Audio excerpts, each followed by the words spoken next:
नमस्कार मित्रों, आप सभी का स्वागत है अपने इस चैनल सौम्य ज्योतिष में।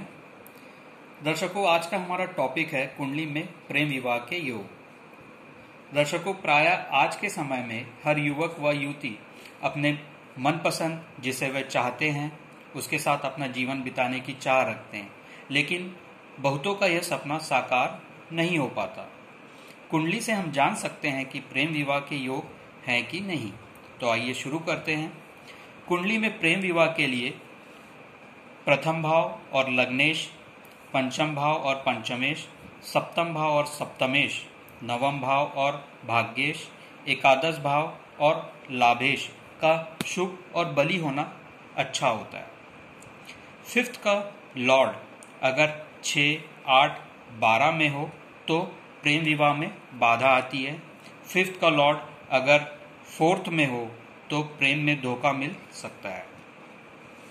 प्रेम विवाह के मामले में मुख्य रूप से शुक्र, चंद्रमा, मंगल, राहु और केतु को देखा जाना चाहिए। शुक्र को प्रेम का कारक ग्रह माना जाता है। चंद्रमा को इमोशन और आकर्षण पैदा करने का कारक ग्रह माना जाता है। मंगल को जोखिम लेने का कारक ग्रह माना जाता है। राहु और केतु को परंपरा तोड़कर आगे बढ़ने का कारक ग्रह माना जाता है। अतः इसलिए इन ग्रहों का प्रेम विवाह में महत्व होता है। तो आइए जानते हैं कुछ प्रेम विवाह के योग। मंगल अगर सप्तमेश से रिलेशन बनाए दृष्टि से, युति से, तो प्रेम विवाह के योग बनते हैं। शुक्र अगर कुंडली में राहु से रिलेशन बनाए दृष्टि या युति से, तो प्रेम विवाह के योग बनते हैं, पर परेशानी और बाधा आती है। शुक्र और लग्नेश का संबंध हो, शुक्र या फिर सप्तमेश का रिलेशन हो, तो प्रेम विवाह के योग बनते हैं। पंचमेश और सप्तमेश का रिलेशन हो, जैसे कि पंचमेश सप्तम में चले जाए, सप्तमेश पंचम में चले जाए, या दोनों एक दूसरे को देख रहे हों, तो प्रेम विवाह के योग बनते हैं। मंगल और फिफ्थ लॉर्ड पंचमेश साथ हो, या फिर मंगल पंचमेश को देख रहा हो, तो प्रेम विवाह के योग बनते हैं।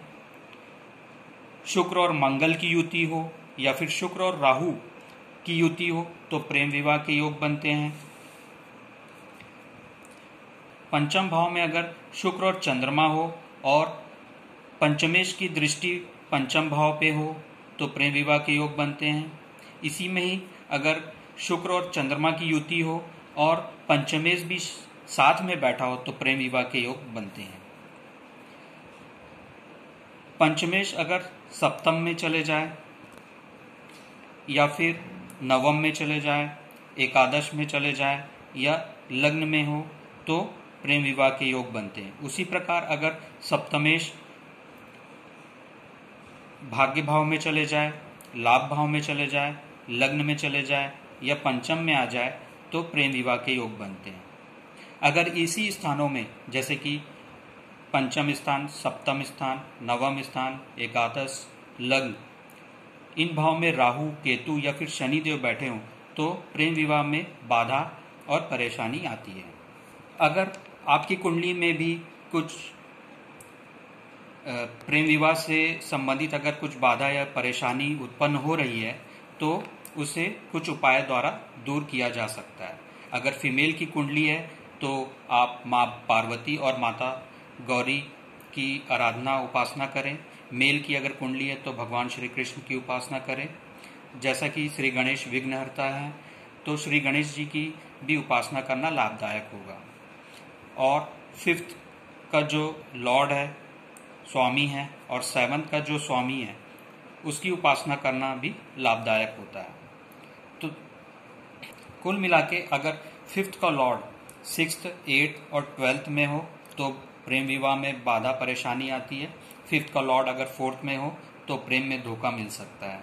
तो इन सब बातों का आप ख्याल रखिए, कहीं आपके भी ग्रह इस तरीके से तो ना बैठे हों, और अगर बैठे हों, कुछ बाधा परेशानी आ रही है, तो आप इन उपायों द्वारा लाभ प्राप्त कर सकते हैं। दर्शकों, मैं आशा करता हूं कि आपको मेरा वीडियो समझ में आया होगा। अगर समझ में आया हो, पसंद आया हो, तो इसे लाइक कीजिए, सब्सक्राइब कीजिए और आप अपनी कुंडली से संबंधित कोई प्रश्न पूछना चाहते हैं तो कमेंट बॉक्स में मुझे अपना प्रश्न लिखिए, date of birth, month, year, time, AM PM के साथ, और date of birth of place जहां आपका जन्म हुआ हो। तो मैं कोशिश करूंगा जल्द से जल्द आपके प्रश्नों का उत्तर देने की। धन्यवाद।